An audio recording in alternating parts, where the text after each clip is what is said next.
जो कुछ भी घटना घटा कलकत्ता में, निश्चित रूप से हर कोई उसकी निंदा करता है और कोई भी इस घटना के पक्ष में नहीं कोई अपना बात करेगा।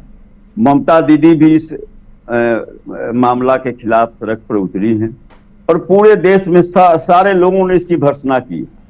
लेकिन आपने उनके बयान पर कहा, अभी गिरिराज सिंह जी का आप बयान सुना रहे थे कि संघीय व्यवस्था को कमजोर किया जा रहा है, लोकतंत्र के खिलाफ ऐसी बातें हो रही हैं। लेकिन इसके लिए जिम्मेवार कौन है? इसके लिए जब आप सिलेक्टिव हो जाइएगा, आपको इसलिए बेचैनी है कि पश्चिम बंगाल की जनता ने आपको वोट नहीं दिया, आपने इतना मेहनत किया, इतना प्रयास किया, सारे हथकंडों का इस्तेमाल किया, उसके बावजूद भी पश्चिम बंगाल की जनता जब पार्लियामेंट के चुनाव में आपको जो है उल्टे पांव लौटाने का काम किया, उसकी खीज आप इस घटना से उतार रहे हैं। इसे बहुत ही निंदनीय और भर्त्सनीय घटना के खिलाफ के वोट में आप जब घटिया राजनीति कर रहे हैं, अगर आप फर्रुखाबाद पर बोलते, अगर आप मैनपुरी पर बोलते, अगर आप महाराष्ट्र के मुख्यमंत्री से इस्तीफा मांगते, आप बिहार के मुख्यमंत्री से इस्तीफा मांगते, आप उत्तर प्रदेश के मुख्यमंत्री से इस्तीफा मांगते, तो जो है सो समझ में आती। आप प्रधानमंत्री से इस्तीफा मांगते कि मणिपुर में इतनी बड़ी घटना घट गई और उसके बाद जो है सो एक बयान तक नहीं आया। और देखिए विवेक जी, कहने में कोई आपत्ति नहीं है, महामहिम राष्ट्रपति का महोदय बहुत सम्मानीय पद होता है, लेकिन अफसोस इस बात के लिए है कि इतनी घटनाएं घटी, कभी उनको दुख नहीं हुआ। क्या जो है सो केवल बंगाल की लड़की ही किसी की बेटी और किसी की बहन थी?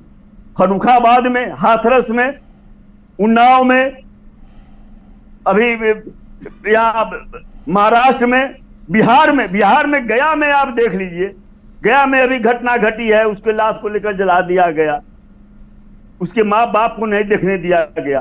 क्या इन सब मामलों पर आपके जवान नहीं खुलता है? यह सब क्या हो रहा है? अगर आप सेलेक्टिव होइएगा, आप टारगेट करके किसी एक घटना को लेकर आप टारगेट करके आप अगर किसी सरकार को आप कटघरा में खड़ा करने का प्रयास कीजिएगा, उसे बदनाम करने का प्रयास कीजिएगा, तो निश्चित रूप से स्वाभाविक रूप से उसकी प्रतिक्रिया होगी।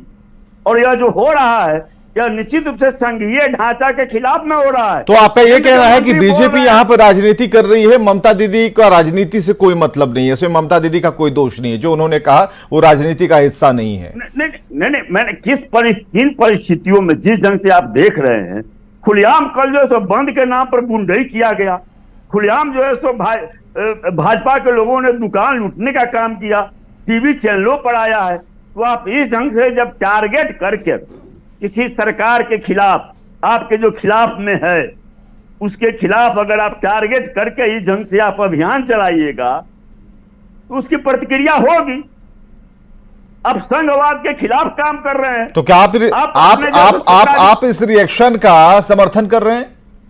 नहीं, मैंने कहा कि उन परिस्थितियों को देखना पड़ेगा। ममता बनर्जी, कांग्रेस ने तो साफ कहा कि बिल्कुल सरासर ये जो बयान दिया है, बिल्कुल इसकी भर्त्सना होनी चाहिए, निंदा होनी चाहिए, ऐसा बयान नहीं देना चाहिए। नहीं, उनको ऐसा बयान, मैं कह रहा हूं कि उनको ऐसा बयान नहीं देना चाहिए, लेकिन किन परिस्थितियों में उनको यह बयान देना पड़ा, हमें जरा ये बताइए किन परिस्थितियों में, तो क्या ये कौन समझाएगा? गिरिराज सिंह जी इसी बिहार में है। हाँ, गया में 2 लड़कियों के साथ जो हुआ,